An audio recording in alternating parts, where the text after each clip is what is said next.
శ్రీ గురుభ్యో నమః. ఓం శ్రీ సరస్వత్యై నమః. ఏవిబి సుబ్బారావు గారి ఆధ్యాత్మిక బృందం వారి సౌజన్యంతో వైశాఖ పురాణం 16వ అధ్యాయము. నారాయణం నమస్కృత్య నరం చైవ నరోత్తమం దేవీం సరస్వతీం వ్యాసం తతో జయముదీరయేత్. యముని పరాజయము. అప్పుడు నారద మహర్షి యమలోకమునకు వెళ్ళెను. యమలోక స్థితిని చూచెను. యమధర్మరాజా, నీ లోకమున నరక బాధలు పడువారి రోదన ధ్వనులు వినిపించవేమి? చిత్రగుప్తుడును ప్రాణుల పాపముల లెక్కను వ్రాయటమాని మునివలె మౌనముగానున్నాడేమి? సహజముగా బహువిధ పాపములను చేయు మానవులు నీ లోకమునకు రాకుండుటకు కారణమేమి అని ప్రశ్నించెను. యముడును దీనుడై ఇట్లనెను. నారద మహర్షి, భూలోకమున ఇక్ష్వాకు వంశము వాడైన కీర్తిమంతుడను రాజు మిక్కిలి విష్ణు భక్తుడు. అతడు ధర్మబేరిని మ్రోగించి తన ప్రజలందరినీ వైశాఖ వ్రతము అవలంబించినట్లు చేయుచున్నాడు. చేయని వారిని తీవ్రముగా శిక్షించుచున్నాడు.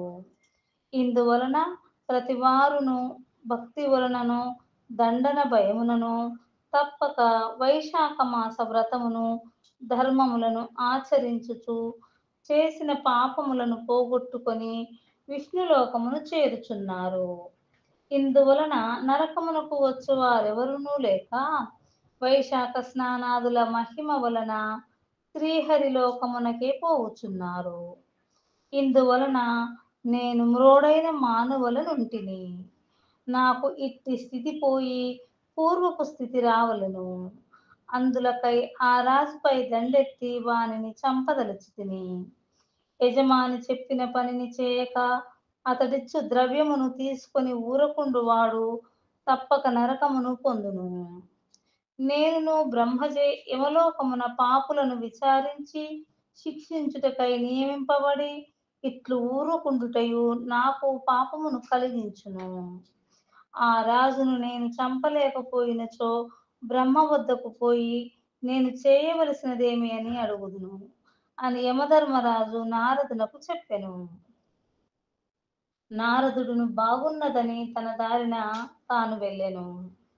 యమధర్మరాజు తన వాహనమైన మహిషమునెక్కి భయంకరాకారముతో యమదండమును ధరించి భీకరులకు 50 కోట్ల యమభటులతో కీర్తిమంతుడును వచ్చినవాడు యమధర్మరాజును తెలుసుకుని యుద్ధ సన్నద్ధుడై యమధర్మరాజును ఎదిరించెను.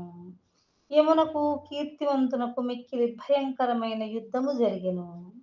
యముని సేవకులకు మృత్యువు, రోగము, యమదూతలు కీర్తిమంతుని ఎదిరింపలేక పారిపోయిరి. యముడు ప్రయోగించి ఆయుధములన్నీయు కీర్తిమంతుని ఆయుధముల ముందు శక్తిహీనములైనవి. తుదకు యముడు బ్రహ్మాస్త్రముతో మంత్రించి దండమును కీర్తిమంతునిపై ప్రయోగించెను. మిక్కిలి భయంకరమైన ఆ యమదండమును చూసి అందరూ బెదిరి ఆహాకారములను చేసిరి.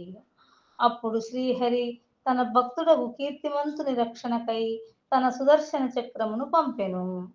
భయంకరమగు సుదర్శన చక్రము యమదండమును దానిలోని బ్రహ్మాస్త్రమును శక్తిహీనములు గావించి మరలించి యమునిపై మరలెను. విష్ణు భక్తుడను కీర్తిమంతుడును శ్రీహరికి నమస్కరించి ఆ చక్రమును ఇట్లు స్తుతించెను.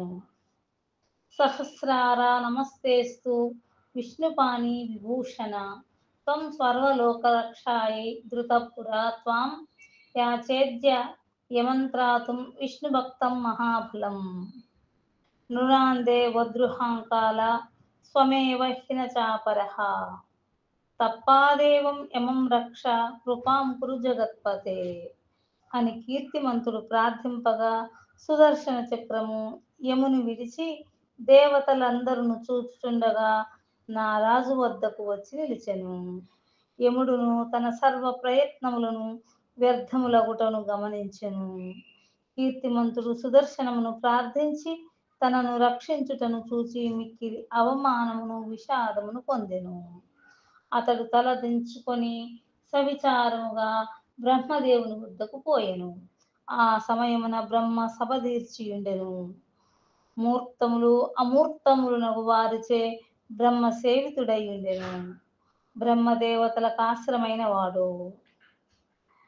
జగములు అను వృక్షమునకు బీజము విత్తనము అయినవాడు, అన్ని లోకములకు పితామహుడు.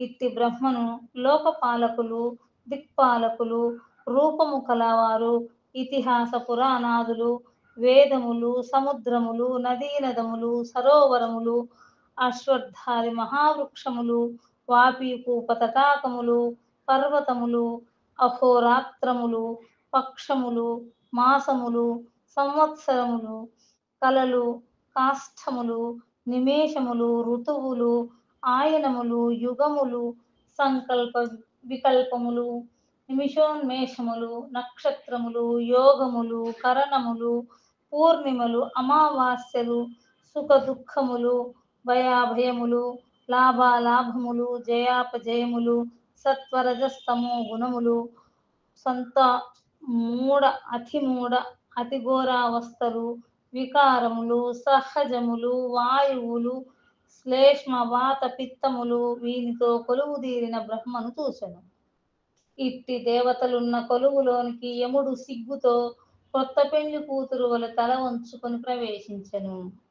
ఇట్లు సిగ్గుతో తన వారందరితో వచ్చిన యమును చూచి సభలోని వారు క్షణమైన తీరికయుండని ఇతడిక్కడికెందులకు వచ్చెను, తల వంచుకొని విషాదముగా నుండుటకు కారణమేమి అని సభలోని వారు విస్మయపడిరి. ఇతడు వచ్చిన కారణమేమి, పాపపుణ్యములను తెలుపు పత్రము కొట్టివేతలతో నుండుటేమి అని ఇట్లు సభలోనున్న భూతములు, దేవతలు ఆశ్చర్యపడుచుండగా, యమధర్మరాజు బ్రహ్మ పాదములపై పడి దుఃఖించుచు రక్షింపుము రక్షింపుము అని ఏడ్చెను. స్వామి, నన్ను రక్షించు, నీ ఉండగా నేను పరాభవము నందితిని. మానవుల పుణ్య పాపముల తెలుపు పటమున పాపములను నేనే వ్రాయించి నేనే కొట్టివేయింపవలసి వచ్చినది. నేను నిస్సహాయముగా నిర్వ్యాపారముగా చేతులు ముడుచుకొని ఉండవలసి వచ్చినది అని పలికి నిశ్చేష్టుడై ఉండెను. దీనిని చూచి సభలో గగ్గోలు బయలుదేరెను. స్థావర జంగమ ప్రాణులన్నింటినీ ఏడిపించు ఇతడే ఏడుచుచున్నాడేమి, అయినను జనులను సంతాపపరచువాడు శుభమును పొందునా, చెడు చేసిన వాడు చెడును పొందక తప్పునా అని సభలోని వారు పలు విధములుగా తమలో తాము అనుకొనిరి. వాయువు సభలోని వారిని నిశ్శబ్దపరిచి బ్రహ్మ పాదములపై వ్రాలిన యమధర్మరాజును దీర్ఘములు దృఢములునగు తన బాహువులతో పైకి లేవదీసెను. దుఃఖించుచున్న అతనిని ఆసనమున కూర్చుండబెట్టి యూరడించెను. నిన్ను పరాభవించిన వారెవరు, నీ పని నిన్ను చేసుకొనకుండా అడ్డగించిన వారెవరు, ఈ పాప పట్టికను ఇట్లు తుడిచిన వారెవరు, వివరముగా చెప్పుము. నీవెందులకు వచ్చితివి, అందరును పరిపాలించు వారే నీకును నాకును ప్రభువు, భయము లేదు చెప్పుమని వాయువు అడగగా, యమధర్మరాజు అయ్యో అని అతి దీనముగా పలికెను. వైశాఖ పురాణం 16వ అధ్యాయము సంపూర్ణం. సర్వం శ్రీకృష్ణార్పణమస్తు. హరి ఓం తత్సత్.